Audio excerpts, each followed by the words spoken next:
Il ne pouvait pas faire mieux que The Dark Knight, c'était impossible.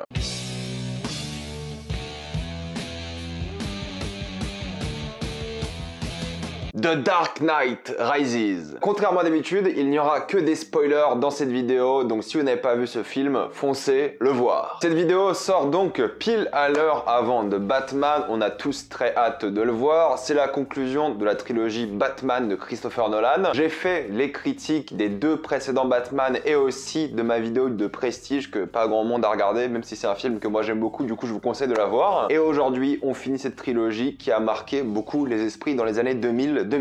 Mais avant, j'aimerais remercier le partenaire officiel de cette vidéo, CyberGhost VPN. CyberGhost VPN est un VPN, c'est-à-dire qu'il fait croire à plusieurs applications et sites internet que vous utilisez depuis un autre pays. C'est 38 millions d'utilisateurs et presque 5 sur 5 sur le fameux site Trustpilot. Et pour les gens comme nous qui aiment le cinéma et les séries, comment et pourquoi utiliser un VPN? Alors le pourquoi, c'est très simple, je vais prendre une métaphore. Vous rentrez dans un restaurant que vous avez vu sur internet qui a des bons plats. Vous regardez la décoration, vous aimez beaucoup, le service est super gentil, tout se passe bien, et là on vous donne le menu, et il y a des parties du menu qui sont inaccessibles, et vous vous demandez pourquoi. Et au fait, on va pas vous servir les choses que vous voulez. Eh bien, les plateformes de streaming, c'est exactement la même chose. On ne vous montre pas l'intégralité du menu, et vous n'avez pas accès à certaines choses. Sauf si vous utilisez un VPN, vous faites genre d'être aux États-Unis, ou au Canada, ou en Suisse, ou en Belgique, pour avoir la VESTFR, et vous avez le droit au double de la bibliothèque Netflix, Prime, etc. Car justement, à cause des droits de diffusion, vous n'avez pas le droit d'avoir le contenu en France, et surtout à cause de la chronologie des médias. Donc avec CyberGhost VPN, vous débloquez plus de 35 services de streaming différents, Netflix, Disney+,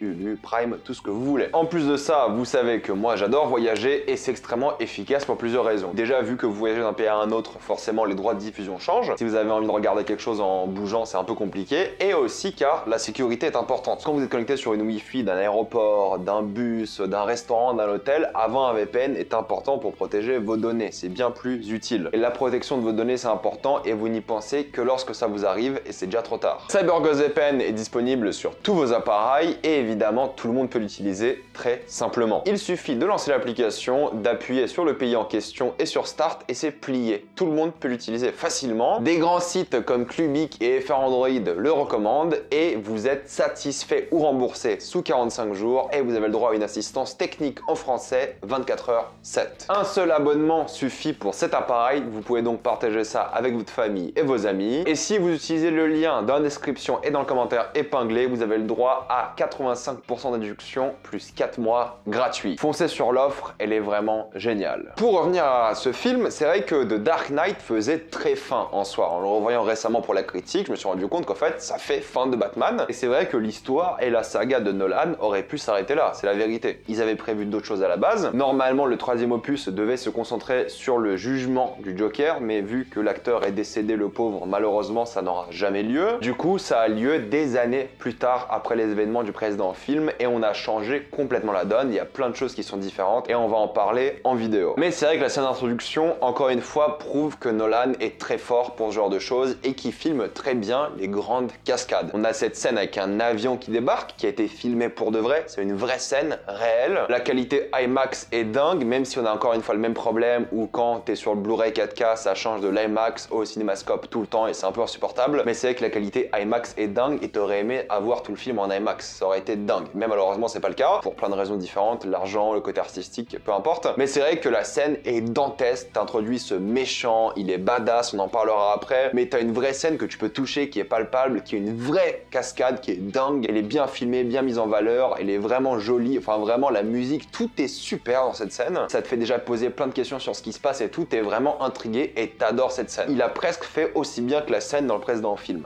Presque. Mais il faut parler de Nolan, car en fait Nolan, il a toujours été décrié comme un grand réalisateur, et c'est le cas, moi je trouve que c'est un très bon réalisateur, mais il y a un défaut qu'il a. Un gros défaut tout de même, c'est que malheureusement Nolan ne sait pas très bien filmer les scènes d'action. On l'a un peu vu dans le précédent film, et j'en ai parlé un peu à chaque fois, on a du mal à suivre l'action, c'est toujours un peu charcuté, c'est un peu compliqué. Je dis pas que c'est mauvais, mais quand tu vois le reste du film, tu dis que c'est dommage. Et là, The Dark Knight Rises, c'est un peu un final en action. Il y a beaucoup de scènes d'action, c'est le but du film. C'est un peu ce grand final épique, du coup il y a forcément de l'action. Parce que Nolan filme bien les cascades, je trouve, il les fait vraiment bien, surtout avec ses gros engins, justement, comme dans la scène d'introduction. Le film est plus sombre, mais moins sérieux aussi, car il y a beaucoup plus d'humour. Là où le dernier film était très dramatique et il y avait maximum 3 blagues, là il y a beaucoup plus de blagues, beaucoup plus d'humour, on rigole beaucoup plus, c'est la vérité. C'est beaucoup moins sérieux, et ce qui est un peu étrange, parce que s'il y avait un film à être énormément sérieux, à être le plus sérieux de la trilogie, ça aurait été celui-ci. Les thématiques sont lourdes, on parle d'anarchie, d'une société qui est un peu brisée, et de plein de choses sérieuses, c'est vrai, mais c'est vrai qu'il y a beaucoup d'humour. C'est pas un défaut en soi, parce que c'est pas l'humour un peu chiant, mais c'est vrai que c'est beaucoup moins sérieux que le précédent film. On a encore de bonnes idées de mise en scène, pour montrer les relations de puissance entre les personnages, le développement de personnages, la caméra qui tourne encore, bref, il y a encore de bonnes idées. Il y a un foreshadowing que je trouve plutôt efficace et intelligent, on te parle de certaines histoires et tu les gobes et t'as des vraies révélations dans le scénario et qui sont bien foutues. T'as quelques dénouements d'intrigue, on en parlera après, qui sont un peu décevants, mais bon, je trouve que ça passe. Il n'y a pas ce côté des temporalités de Christopher Nolan qu'on entend souvent, il y a juste la bombe à la fin qui a un compte à rebours, mais il n'y a pas trop cette idée de temporalité dans ce film, ce qui n'est pas un problème en soi, mais c'est vrai que c'est l'un des films où il y a le moins cet aspect temporalité de la filmographie de Nolan. Mais c'est vrai qu'il y a deux gros soucis dans ce film, je trouve, pour la mise en scène et le rythme, c'est que d'un côté, les scènes d'action sont assez molles, on va en parler plus tard en détail, mais chaque scène d'action est molle. À certains moments, elles sont plutôt bien mises en valeur quand il faut, je parle de la fameuse scène entre Batman et Bane, le premier combat, c'est pas mal. Mais quand on est sur ce final épique, c'est vrai que c'est pas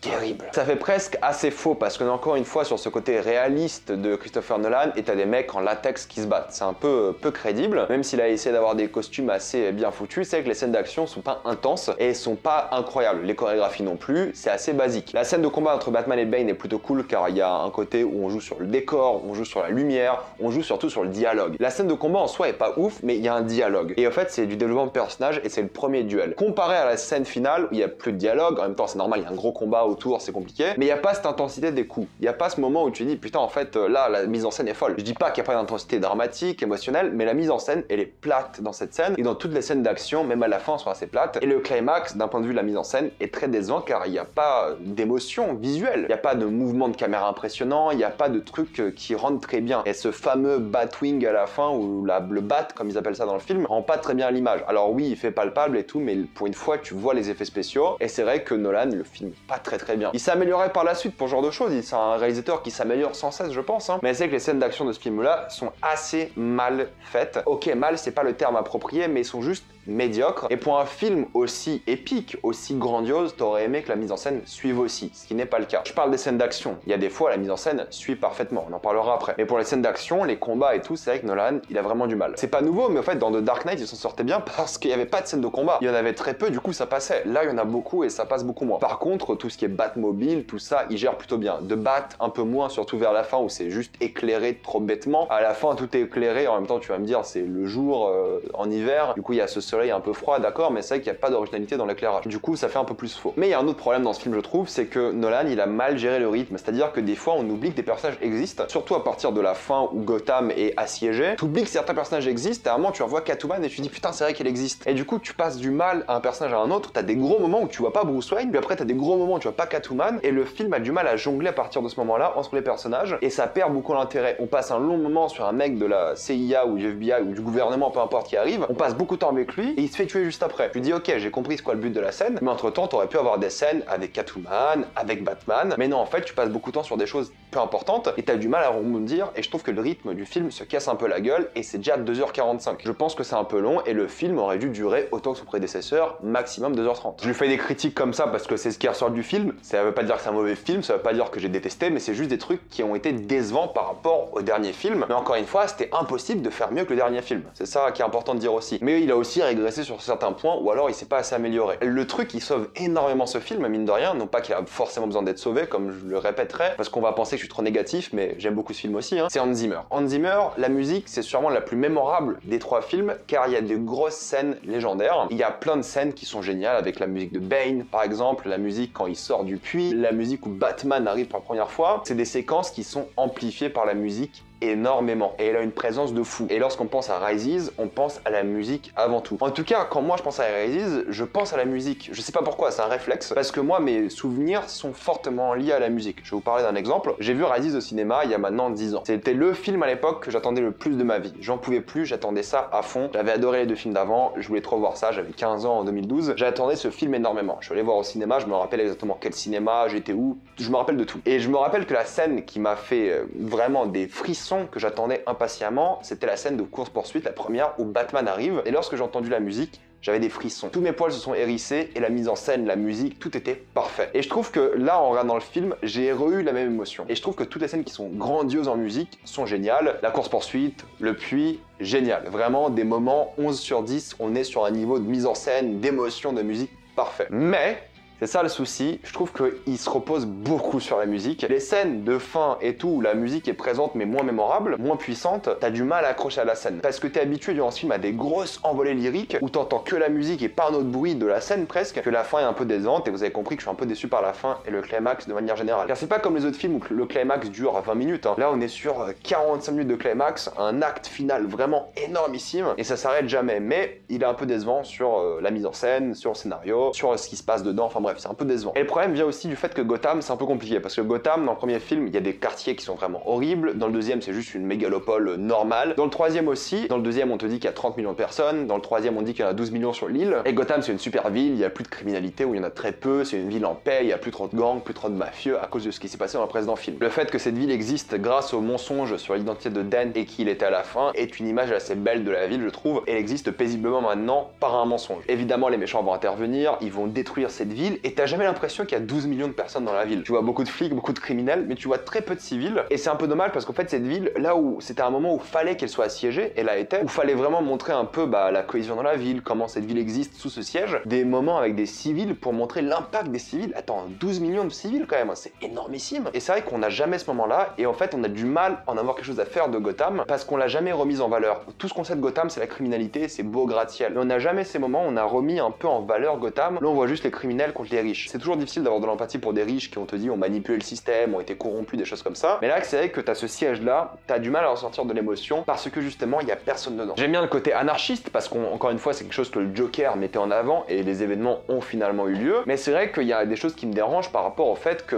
ils ont creusé tout un système souterrain sans que personne le sache. Enfin ils en parlent un petit peu, tout le monde le sait, mais pareil tu vois Bruce Wayne il sait pas ça creuse un truc énormissime en dessous de chez lui. Il y a plein de trucs comme ça où je me dis il y a trop de facilité. Il y en a vraiment beaucoup. Les tunnels qui ont été creusés, la manière dont cette ville a été infiltrée par la Ligue des Ombres et des choses comme ça, c'est un peu too much. Je sais que c'est un film de super-héros, tout ça, mais il y a un moment, c'est tellement ancré dans un réalisme, et des choses qui passent pas. Ok, des gadgets un peu surpuissants à la James Bond, parce que voilà, le dernier film, c'était un peu un film James Bond. Ok, mais là, des trucs de fou, vraiment en mode super-héros, avec une bombe nucléaire, un réacteur, des tunnels souterrains qui sortent de nulle part, ça fait tâche avec le réalisme nolanien. Et ça, c'est un peu dommage, parce que ce film-là, il fait vraiment film de super-héros avant tout. Là où Begins faisait film de super-héros un peu ancré dans le réalisme, mais The Dark Knight faisait film de super-héros, mais avant tout, film de braquage un peu, film d'espionnage. The Dark Knight Rises, il fait vraiment film de super-héros. Et c'est pas forcément dommage, mais c'est juste que c'est tellement différent et je trouve que Nolan, il est pas parfait dans ça. Mais j'aime bien le fait que pour la première fois, on parle d'un gouvernement qui est un peu extérieur à la ville et il n'y a pas que Gotham. Il intervient pas énormément, mais c'est vrai qu'ils en jouent beaucoup et c'est plutôt cool. J'aime bien Jim Gordon, encore une fois, qui a sacrifié sa morale, son éthique pour sauver la ville, même si ce mensonge le bouffe un peu intérieurement, il allait perdre son job car maintenant c'est une situation de paix, du coup on n'a plus forcément besoin de lui car c'est un commissaire de guerre. J'aime bien le fait qu'il devienne le mentor de Blake un petit peu, mais qu'il soit au final déçu, Blake, par Jim, c'est compréhensible. Et j'aime bien aussi le fait que Gordon a aussi été brisé par le système pour essayer de faire le bien. C'est un peu la complexité de ce qui s'est passé dans sa tête. Il y a un truc que je trouve aberrant, c'est la manière dont il devine que Batman est Bruce Wayne, avec le fait qu'il lui a mis un manteau il y a 15 ans, enfin c'est aberrant, même pas 15 ans, il y a 30 ans, c'est juste aberrant pour le coup. Le fait qu'il veuille savoir qui est réellement Batman, c'est une idée intéressante, car justement c'est pour un peu soulager sa conscience. Il se sentait coupable d'avoir trahi la vraie identité de Dent, et du coup là il veut donner la vraie identité à Batman. Et la manière dont il devine que c'est Batman, c'est un peu dommage, et c'était pas nécessaire au film. Et le film aurait été mieux si Gordon ne savait jamais qui il était. Il y a aussi Crane qui intervient, qui est assez drôle avec son mort par exil, ça marche plutôt bien, c'est marrant. Il y a aussi Blake, que moi j'aime beaucoup, c'est un flic très compétent, qui devient détective. Il devine lui aussi de manière grotesque qui est réellement Batman. Il y a un moment, tous ces gens, mais c'est des vrais détectives, ils arrivent à reconnaître le truc à des kilomètres. Ils devinent facilement qui est Batman, sans aucun problème. C'est un peu gros, mais pourquoi pas à la limite. Joseph Gordon fait un bon taf, il y a ce côté justement orphelin, du coup il comprend Batman, et c'est comme ça qu'il devine qu'il est Batman. Enfin bon, c'est ridicule. Il arrive à trouver Gordon alors qu'on dit juste avant qu'il sera introuvable après s'être pris une balle. Il trouve Catwoman par hasard à un moment dans une ville de 30 millions de personnes. Enfin, c'est aberrant. Il dit en plus qu'il a trouvé par hasard. Hein. Mais j'aime bien le fait qu'il soit déçu par Gordon et j'aime bien le fait qu'il devienne Robin. Pourquoi est-ce qu'ils ont caché son nom et ils l'ont appelé Blake pour une révélation de super-héros à la fin? C'est un peu nul. Ils auraient dû l'appeler Robin depuis le début. Je sais pas pourquoi cette surprise aurait dû être gardée à la fin. Et à un moment, on n'aurait rien dit, quoi. C'est juste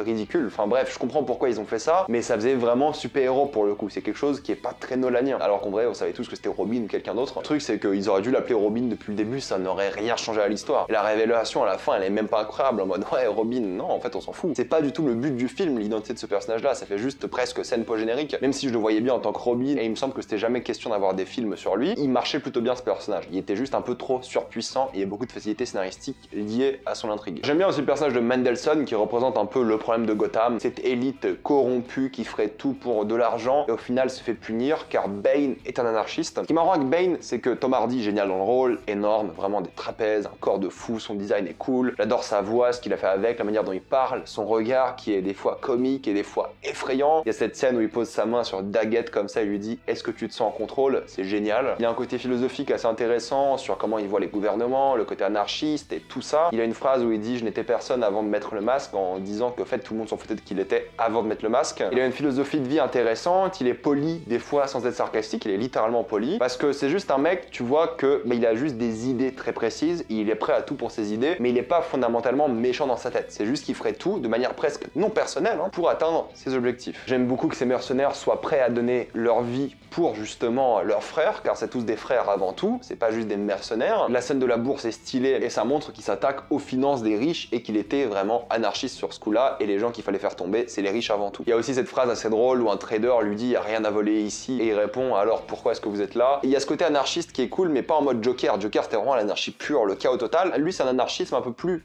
réfléchi, moins chaotique, organisé, logistique presque, ce qui est en soi paradoxal. Il est presque démagogue et c'est vrai qu'il s'oppose un peu à ce qu'était Batman mais pas totalement, c'est vrai, c'est pas un combat idéologique entre Batman et Bane, là c'est plus personnel au final. Ils ont ces dialogues plutôt cool, surtout dans la scène de combat où il dit que la victoire l'a défait, ce Bruce Wayne, il est devenu fatigué, vieux, le fait qu'ils disent qu'il a grandi dans le noir, et c'est ça qu'il a forgé qui est assez intéressant. Après c'est facile, la manière dont il enferme toute la police, c'est vrai. Les bombes dans toute la ville, c'est facile aussi, la transformation de bombes alors que c'était un réacteur, à la limite pourquoi pas, mais c'est aussi facile. Personne n'a remarqué qu'on a mis des explosifs sur des ponts, je trouve ça un peu gros aussi. Il arrive à prendre en otage Gotham pendant 5 mois, ça je trouve ça plutôt stylé et bien fait, c'est vrai. La scène du stade est plutôt cool, même si elle est un peu courte, au moins visuellement il y a une idée et c'est assez puissant comme message. Je trouve que malheureusement on n'a pas assez profité du fait de voir une grande ville, une grande mégalopole sans gouvernement, on n'a pas eu de scène de choses horribles, on n'a pas eu de scène de gens qui s'entraident, vraiment la ville n'a pas eu l'occasion de vivre sous cette prise d'otage et c'est un peu dommage. Vous allez me dire ouais mais il y avait des gens armés partout et tout, ouais d'accord mais on aurait dû voir les civils qui avaient peur, on aurait dû voir cette ville vivre même si elle était enfermée. Mais malheureusement je trouve que Bane il est vraiment cool, le design, tout ça, le côté philosophique, mais il est pas très mémorable d'après moi. En tout cas dans le scénario c'est que oui il est complexe mais son plan c'est au final c'est juste aider Talia, il l'aime réellement et du coup c'est vrai que les motivations de Bane sont personnelles, ce qui est cool mais sont moins complexes, c'est vrai aussi. Il est stylé et cool mais je me rappelle pas forcément de lui au fait quand je pense à Batman. Les deux autres méchants des précédents films étaient bien meilleurs et c'est vrai que sa mort est aussi assez bête et t'as pas vraiment de conclusion à ce truc. Je dis pas qu'il fallait un truc énormissime et des explosions de partout mais là c'est vrai que ça passe assez vite et au final il mérite même pas sa victoire Batman contre Bane, il se fait aider alors que dans le précédent film et ceux d'avant il y avait un côté vrai duel, là il se fait aider et le final est assez bête, même la mort de Talia est bête, c'est un accident de voiture qui est un peu presque accidentel, t'as pas l'impression que Batman il gagne dans ce film mais t'as pas l'impression qu'il a réussi parce que c'est lui quoi. Dans le précédent film il y avait Gotham qui l'aidait, il y avait lui, enfin il y avait tout ça, dans ce film là t'as l'impression qu'il a beaucoup de chance et t'as moins ce côté c'est Batman qui a réussi même s'il a eu de l'aide, là c'est juste un peu chance après chance presque, là où les autres films étaient plus fondamentaux.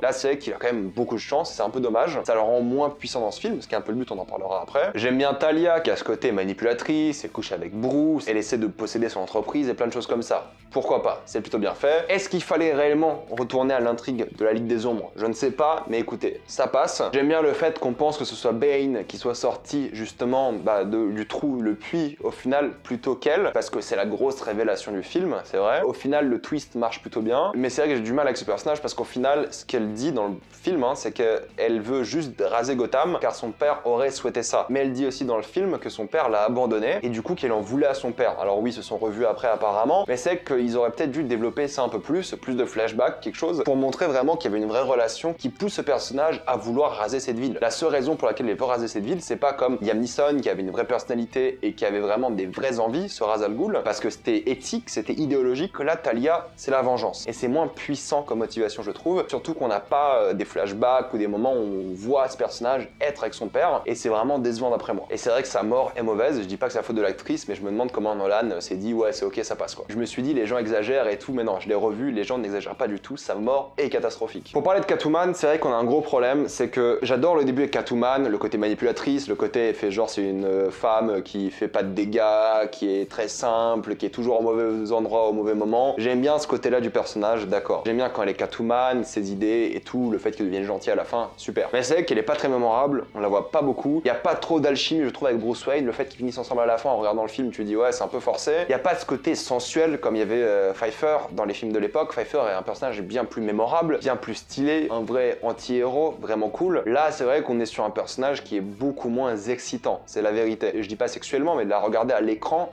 on n'a pas ce côté-là. Qu'elle soit sexualisée ou pas, peu importe. Mais ce qui est important de savoir, c'est qu'en fait, elle est pas mémorable d'après moi. Anna Hathaway, génial, mais il n'y a pas une scène où tu dis ça c'est Catwoman. Sauf au début où vraiment, moi j'adore cette scène dans le bar où elle crie parce que ça montre bien le personnage, mais on n'a jamais de scène comme ça. Il y a ce côté où elle déteste les riches un peu, mais pas trop. Elle a pas trop de personnalité au final. À un moment, j'ai oublié qu'elle était dans le film en le revoyant pour de vrai. Elle a pas ce côté séductrice non plus. Bon, à la limite, c'est un autre personnage, mais c'est vrai qu'elle est pas très mémorable et c'est un peu dommage. Là où Alfred est toujours fidèle, toujours là pour Bruce, il veut toujours l'aider, sauf à la fin où il sait que Bruce il va vers une mission suicide et décide de s'en aller. Et cette scène où ils se disent au revoir est très touchante. Michael Caine est génial, franchement, je l'adore. Il essaie de trouver une femme à Bruce, de sortir du manoir, il fait ce qu'il peut. J'aime beaucoup le fait qu'avoir brûlé la lettre a des vraies conséquences sur ce film, parce que dans le dernier film, ça avait l'air d'être un acte assez anodin, mais ça a des vraies conséquences. Et j'aime beaucoup le fait d'avoir fait ça. Après, il est très bien écrit, il est très émouvant, très fort. Quand il pleure à la fin, c'est très touchant. Quand il voit Bruce Wayne à la fin, est-ce que c'est vrai ou pas? On en parlera après, mais c'est que c'est une scène touchante, il est heureux, il a le droit à sa conclusion. Il te fait de la peine parce qu'il veut le meilleur pour Bruce, et eux ont une vraie alchimie dans ce film, et c'est la meilleure alchimie, c'est entre lui et Bruce. Et Alfred, vraiment, il vole le show carrément dans ce film, et ça c'est génial. Lucius est aussi présent comme d'habitude, il fait aussi des blagues. Est-ce que t'as trouvé une copine, Bruce, des choses comme ça passe plutôt bien, mais c'est Alfred qui vole le show pour le coup là. Mais après, c'est vrai que ce film-là, c'est le film de Bruce Wayne et de Batman, et c'est qu'on est sur un Bruce Wayne qui est beaucoup plus fatigué, il a un corps brisé, et j'aime beaucoup de voir ça. On est sur un Bruce qui est au bout de sa vie, il a vécu des choses vraiment qui l'ont achevé, normal qu'il ait des blessures, normal qu'il sente un peu mal, c'est normal, et j'aime beaucoup cet aspect du personnage. Il est blasé, il en peut plus, il est dégoûté, en deuil, j'aime beaucoup ce Batman. Il sort facilement du deuil, j'avoue, parce qu'il a ce côté où il veut redevenir Batman, et c'est plutôt bien fait. Mais vraiment, on déconstruit le personnage, on essaie de montrer que Bruce Wayne est plus fort que Batman. C'est le but du récit dans ce film-là. On lui enlève ses finances, son argent pour montrer qu'il peut faire ça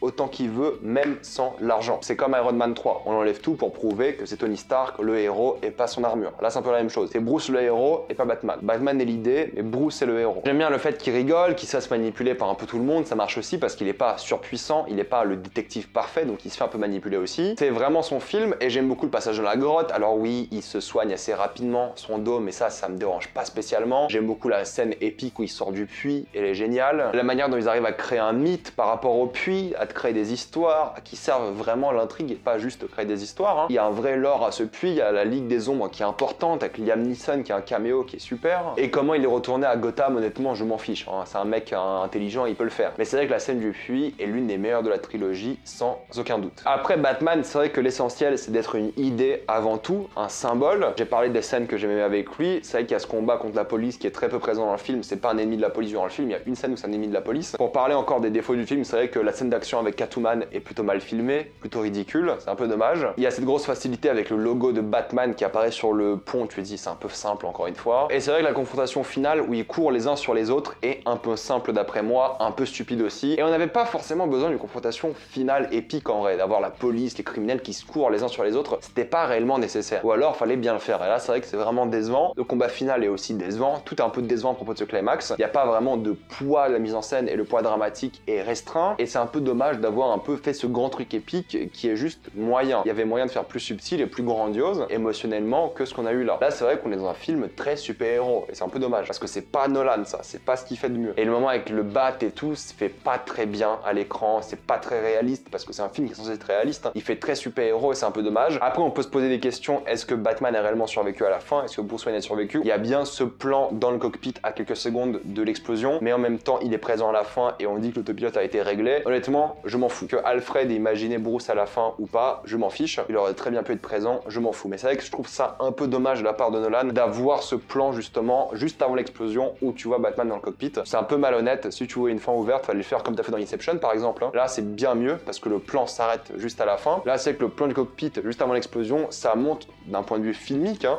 qu'il était dans le cockpit. Sinon, c'est un mensonge. Filmiquement, c'est un mensonge. Vous allez me dire, ouais, les temporalités et tout, c'est Nolan. Ouais, mais c'est le film de Nolan où il y a le moins de temporalité de toute sa filmographie. Mais j'aime beaucoup la statue à son effigie, qui est très cool, très stylée, il y a rien à dire, c'est vraiment bien. Pour conclure, The Dark Knight Rises, c'est vrai que c'est un film que moi j'aime bien, c'est vrai. Il est vraiment très cool, il est cool à regarder, mais c'est qu'il y a beaucoup de problèmes, beaucoup de facilités, beaucoup de problèmes sur les personnages, sur les relations, sur l'alchimie. Il n'y a pas vraiment ce côté épique, et en tout cas, il est pas très bien fait. Il y a des choses géniales, comme j'en ai parlé dans ce film, des moments géniaux, des personnages aussi bien écrits. J'avoue que c'est un peu long, 2h45, ça fait un peu mal et tu t'ennuies à certains moments. Les facilités gâchent un peu aussi le film. C'était dur de passer après le dernier film et ça fait très super-héros alors que c'est pas là où Nolan est un spécialiste. Tu sens que la trilogie était un peu en perte d'énergie, mais tu sens aussi que ce film a coûté extrêmement cher et qu'ils ont vraiment mis les moyens pour faire un film, un final épique. Mais je trouve que c'est pas le grand final incroyable et je trouve qu'il y avait moyen de mieux faire avec un meilleur scénario, une meilleure histoire et aussi une meilleure mise en scène dans la scène d'action. La trilogie a perdu en énergie avec ce film, c'est vrai, mais il fallait aussi une fin, alors qu'en vrai The Dark Knight aurait pu être une très bonne fin, je trouve. Évidemment, ça met une claque à la majorité des blockbusters qui sortent aujourd'hui, il n'y a aucun doute là-dessus. Mais venant de Nolan et la trilogie qu'on a eue, c'est pas le plus grand film. C'est très cool, d'accord, c'est vraiment bien, mais il y a quand même pas mal de défauts. Cependant, je le recommande quand même, hein, c'est une bonne trilogie, rien à dire, c'est une très bonne trilogie même, et on n'en fait pas beaucoup des comme ça, et ça mérite clairement le détour. Mais c'est vrai que la toute fin, tout de même avec le symbole et tout, est plutôt cool et stylé. Et c'est une bonne conclusion tout de même à cette trilogie. C'est pas le meilleur film, mais ça passe très très bien. Je vais m'arrêter là, mettez-moi dans les commentaires ce que vous avez pensé de ce film. L'avez-vous adoré ou détesté? Tout ça dans les commentaires. Comme d'habitude, pensez à vous abonner à la chaîne pour plus de vidéos et mettez un j'aime pour aider la chaîne. Avant de partir, n'oubliez pas de cliquer sur le lien dans la description et dans le commentaire épinglé qui vous permet d'avoir accès à CyberGhost VPN, une offre exclusive aux abonnés de la chaîne. Naviguez en toute sécurité sur tous les sites internet que vous voulez et utilisez Netflix et toutes les plateformes de streaming à leur maximum uniquement pour 1,84€ par mois et 4 mois supplémentaires gratuits. C'est totalement sans risque, donc essayez par vous-même. Le lien est dans la description et dans le commentaire épinglé. Suivez-moi sur tous mes réseaux et moi je vous dis à la prochaine fois. Salut à tous.